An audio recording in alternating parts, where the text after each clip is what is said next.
Welcome to the Home Haven Podcast. We are so delighted you have tuned in and joined us for the conversation today.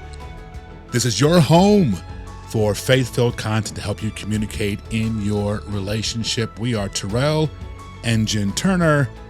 We have third graders. We have third graders. They are done with second grade. Yeah. They're getting big. They're growing. They're my babies, though. We're Flintstone kids. 10,000 strong. Was it 10,000? I don't know. And growing. But yes, they are growing. And they were in kindergarten, but now they're in third grade, and it's crazy. Halfway through elementary or lower school. And every awards, you shed a tear. I shed a tear. It's hard to not, because they were in my. Jaden was 2 pounds. He was in my hand. 2 pounds. And that boy's now running everywhere. He's running everywhere. He's still skinny, but he's fast. He's fast. Skinny, but he is fast. So yes. Should we compromise in a relationship? It's very, we got so much. Hopefully we can get it packed in today. Yeah, it's a good one. You should never compromise, your core values. Okay. And your standards. Right. And what the word of God says. But man, I hear a lot about, relationship or marriage is like bending and it's 50-50 or 100-100, whatever it is. Okay. Like, is that true? Like, what is this? And I think a lot of times it starts in the dating phase, right? Are you going to compromise things to actually attract somebody to be, your boyfriend or girlfriend, or how much should you change? Well, let me tell you what Mama said. Uh-oh. Because Mama always told me, how you start is how you're going to have to finish. So Did you say it like that? Pretty much. Okay. Mama ain't raised no fool. Okay. So basically that is, if I'm always taking you out, or if I'm, just, if you're, because I'm setting the expectation, then that's how I gotta maintain it. What you did to get me. Got to keep it. You got to do it to keep me. Yeah. Yes. Okay. So that's important. Right. You don't want to, I felt sometimes when we were dating that, when I say compromise, it'd be like, because we were long distance. We were a long distance relationship. We were 3.5 hours or 3 hours. About 3. Yeah. So 3 hours door to door. Yep. And so I felt like I was coming to see you more than you were coming to see me. And so it's like, well, do you compromise and start sacrificing, and now you're losing who you are for someone else? But at the same time, I already knew in my heart of hearts that this investment was going to bring me a harvest or a reward. There's a couple different, angles we can say for compromise, because we do compromise our time. We compromise things that we want to do, compromise, maybe the things we want to eat, or, external type of things versus compromising like who you are. Internal. Okay. I'm going to compromise, I know he doesn't like, some hobby that I have that I love. So should I, change for that so that he will like me more? Or, maybe I know he's attracted to people that work out, and I've never worked out a day in my life, but now I'm going to throw myself into that because I'm trying to change just so I can get your attention. Yeah. You're probably not going to like it. Okay. What is it? Your nemesis. What's my nemesis? The person that I dated before you. Don't say the code name. I know. Okay. I was changing for her. Okay. And so she was very athletic, hiking, and outdoorsy, not me. Okay. And I'm on a hike, and I'm just like, what is going on? And I'm out of breath. And then I'm like, but at the same time, I was also myself. And I don't know if I was skipping or I did something. And I guess that just was not her cup of tea. Okay. And she was like, yeah, don't ever do that. And I'm just like, like mannerisms and stuff. Yeah. I'm like, well, in the back of my mind, like that's who I am. And so, you don't want to compromise those things. I'm not going to be an outdoors person. You want to be with someone that mirrors of course, your interests and the things that you love. Right. But you mentioned food. So you have compromised and like you didn't like certain things. You probably still don't like certain things. Right. But you yield to like spend that time with me, and you know I enjoy it. Right. And you have to determine what is important to you in the relationship. So for me, food and the way we eat is not a determining factor of if I consider you to be a great husband, right? You know, so I can compromise on that, or there's a difference to me between the word like change and grow. So I'm not going to change who I am or like my core values or, you know, what I stand for or what I believe in, but I can definitely grow and learn and evolve as we go through the relationship. And I hope that I would. Like, I hope that I don't just stay at the same point. That's good. I like that, change versus grow. I had never seen Survivor or Big Brother before meeting you. I was not going to do it. I'm the kind of person that when everybody's doing something, I'm not doing it. Anti-trend. I'm anti-trend. Gotcha. So everybody's wearing the Panda Nikes. Not doing it. Okay. No. It's just me. You're going the other direction. I'm going the complete opposite direction. So I never watched Survivor or Big Brother. Which is who you are. Right? That's who you're explaining like that. That's part of what makes Terrell. Yes. But you watched Survivor and Big Brother. And so part of our time together when we got married, and we still do it today, was, okay, well, let me at least try. Let me see it. I'll at least watch an episode of a reality show. And turned out, okay, I'll do this. Okay. And now it's one of our core shows. And now we watch Survivor with the kids, and it's like a family thing, and they love the challenges. Lord God. That's one of my pet peeves. What? When Jaden's yelling. Challenge. Yeah, it's one of my pet peeves. It is? It is. He just gets so excited. He does. He gets very excited. Immunity. He knows the names of everybody. Like I pay attention, but like I don't pay attention. Right. No, that's and he can be like, oh yeah, that happened in the last episode. I was like, or last season. Yeah. Remember this? And he's completely right. I was actually thinking about this the other day, not knowing we were doing this episode. Working with someone of like, okay, let's say they're interested in someone, but he likes a particular color hair.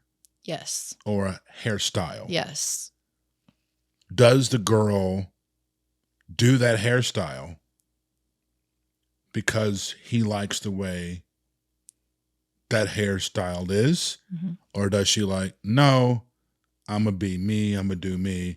Or like, you know, I really like, he likes, you mentioned athletic girls. Yep.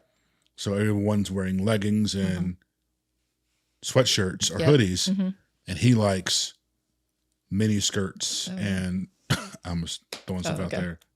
I thought you were telling me the real thing about the person. No, I can't do that to protect your identity. Okay. So, you know, what does the girl do? What does she do? Well, this is good because I wanted to get into the more physical stuff because that's different than your character. That's different than your personality. Right. It's different than who you are. Right. I think it depends on the person because sometimes that's really important to the woman. So how they wear their hair or what they believe about their hair. Maybe they always want it long. Maybe they are like, I'm going to always keep my hair short. That's just what I feel comfortable with. And I feel like that's something that some girls are going to be like, I don't care. Like, I'll wear my hair anyway. And if they know their boyfriend or their husband likes it a certain way, that's like a non-issue. Okay. So for example, if you were like, I'd love it if you started to wear your hair up in a ponytail, I wouldn't have any problem doing that. Okay. If you were like, I want you to get a buzz cut. Okay. I would probably have a problem with that. Okay.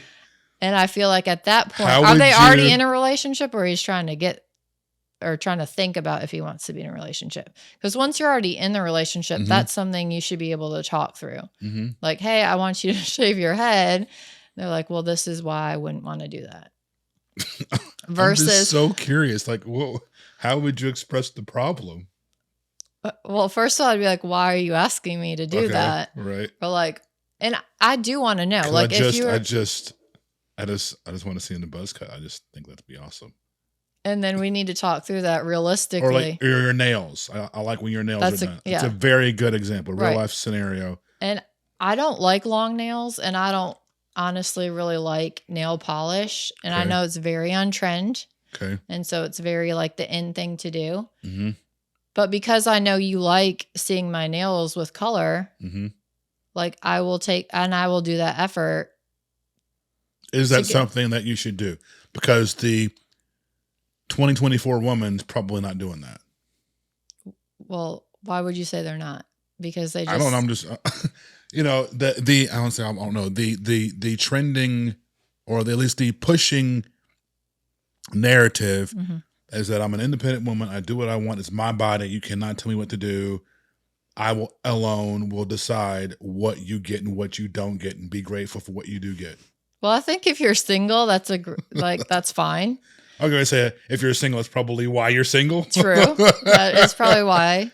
But if you're and I'm talking about if you're in a marriage with somebody, you're supposed to be one, and you're supposed to be working together. And I don't have any problem trying to do or doing something that I know you find attractive, because why would I not want to be attractive to you? Right. So if you're like, I love it when your nails are painted, why would I not say, well, that doesn't personally bother me. Like, that's not something I'm totally against. Like, why would I not just say, you know what, I'm going to get my nails done so that, I can look good for my man. What if you are against it? That's where the communication needs to come in of, why are you asking me to do this? Or what is the reasoning behind your request? And let me tell you my reasoning or what I'm thinking about the situation. And is there a solution that we can get to? Again, compromising. Right. Like, can we reach a middle ground, or, you give some, I give some, so that we can have a solution to the problem? So in our specific scenario, I do like it when Jennifer's nails are painted or they're done. Not necessarily painted, but just when they're manicured. Why? Why's my reasoning? Is because to me, when I see her hands, I like them to look manicured as if she's well taken care of. I don't want her hands to look rough. I don't want her hands to look, like chipped, you don't care. Or I don't care. That's just my personal preference as my wife, for your hands to look good and done and well kept, like as if I am taking care of you. Right. Not me specifically, but the Lord, and hopefully people understand where I'm coming from. Yeah. At the same time, I do hear and understand, hey, I really don't like this on my hands, if it's uncomfortable or it just damages my nails. Yeah. I think there's part of damage that can be done to nails. So at the same time, I understand that, and I can receive that. So is it once a month? Can we just do clear polish? Is there anything that can be done to where, I don't want you damaging your skin? Yeah. But I also like it when you look manicured. Right. And so then that's a real conversation that we've had. Right. We've definitely had that. And so, it's also something to talk about of, is this something that's going to damage our relationship? So if you decide you're not going to get your nails done, is that something that you're not going to be able to get over? Right. Or is that something that's going to build a wall? Right. That might sound like a superficial example, but other examples are deeper things that you need to learn how to compromise on, or figure out if you're going to compromise on. And if not, if somebody's unwilling to, is that something that's going to break the relationship? The nails is not a deal breaker. Again, we have a resource that called 180 questions to ask, and it'll be in the show notes in the description, where we went through everything possible in our dating. So even when we dated, you're not the most fashionable, trendy person in the first place, right? Correct. So that's not a deal breaker for me. I knew what I was getting. You is who you is. That's right. And that's not going to change. And so what we don't want to see is, okay, can you wear some earrings, some big hoop earrings? Can you put the long pressed fingernails on? And I really love you have some red lipstick. Have you ever thought about like fake eyelashes? Right. That'll really bring, like, okay, now I'm trying to make you to be something. No, go get that. Before you got right. Yeah. That's not you. Right.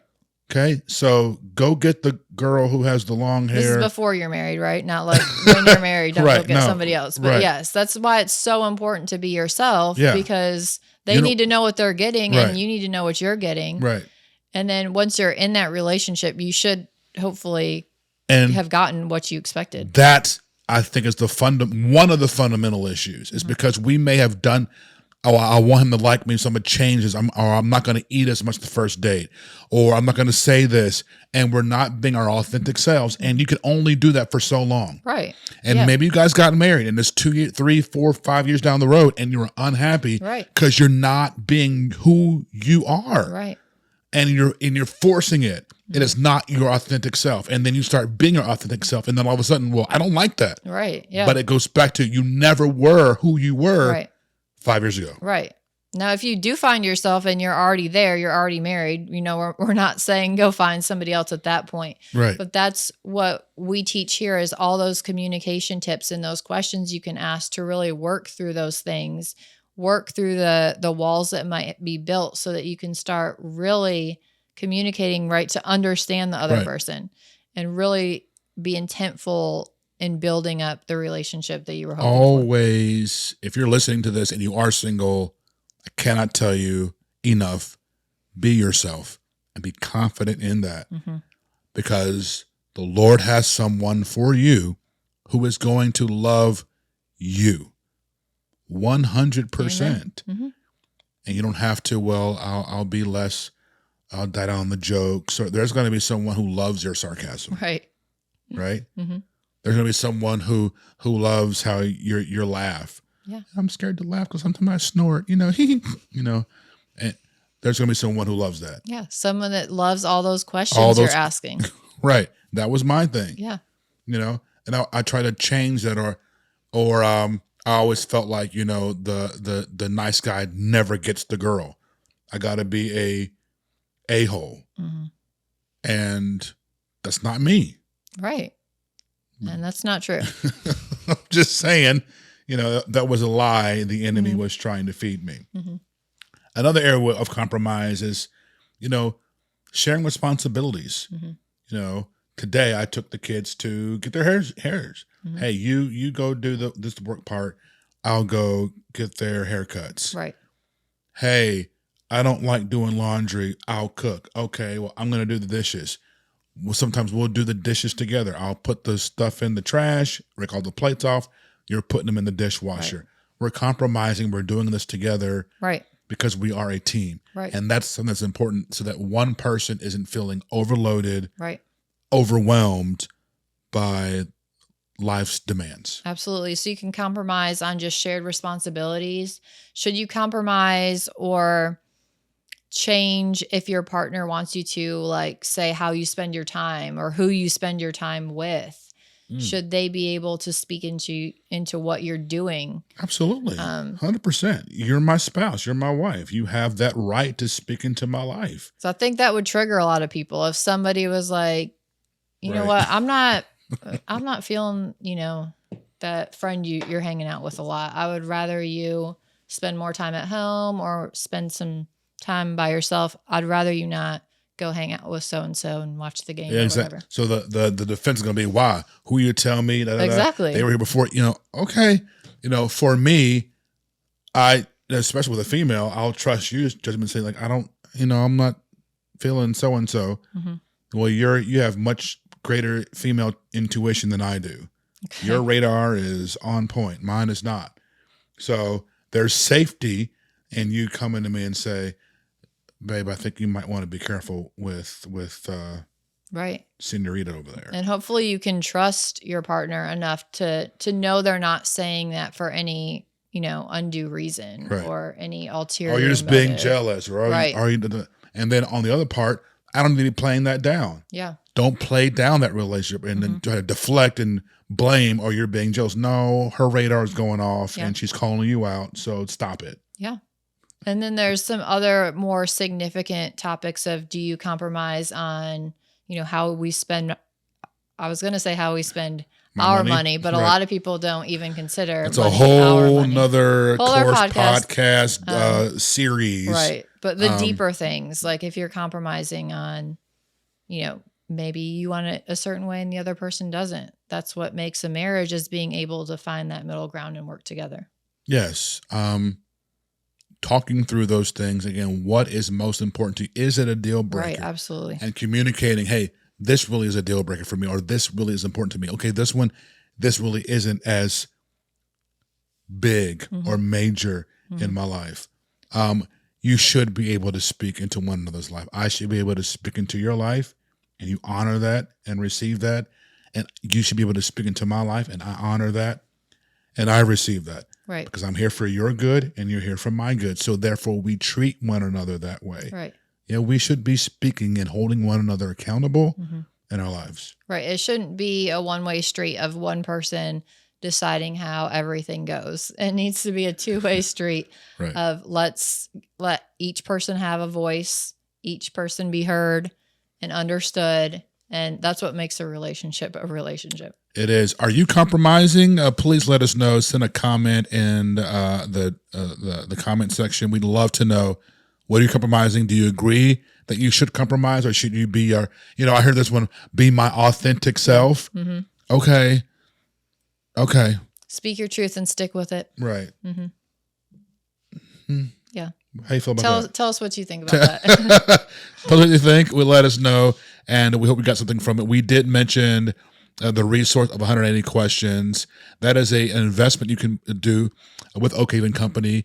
Yep. Or there is a freebie, 30 questions, kind of get you started. So you don't have to dive into all 180. That's right. Check it out first. If you want 30 questions to kind of help you talk through, hey, what's important, what I want to compromise, what I don't want to compromise. We'll put that in the show notes because that's really, really key, super helpful. It's a 3-4 page brochure document PDF that's beautifully designed that will give you 30 questions you can ask your partner today, all week, all month to kind of get going. Yeah, download that. It's free again, a free resource, and it'll go through 3 big topics and then different questions that you can ask each other and questions that you should know about yourself as well to work through and really build up your relationship strong. Absolutely. Thank you guys for listening and watching. Remember to like and subscribe to the video.